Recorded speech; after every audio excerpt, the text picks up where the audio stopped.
বিসমিল্লাহির রহমানির রহিম। সবাইকে অশেষ ধন্যবাদ যে আমার জন্য দোয়া করার জন্য। আজকে আমি ইয়া থেকে রিলিজ দিচ্ছি। এখানে হাসপাতালে যে চিকিৎসা আমি নিলাম, এখানে আমাদের মহাসচিবের সার্বক্ষণিক তদারকির মাধ্যমে আমার এখানে সুচিকিৎসা হয়েছে। এই জন্য আমি মহান আল্লাহ তাআলার কাছে ওনার প্রতি আমি কৃতজ্ঞতা প্রকাশ করছি।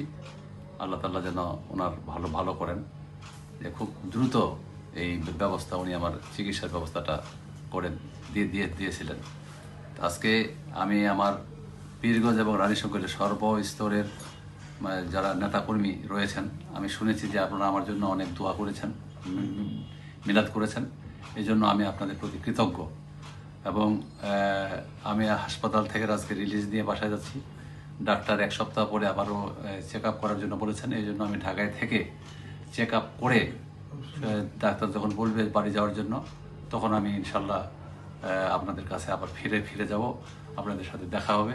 পরিশেষে আমি আপনাদের সবাইকে জানাই আমার সালাম, আসসালামু আলাইকুম।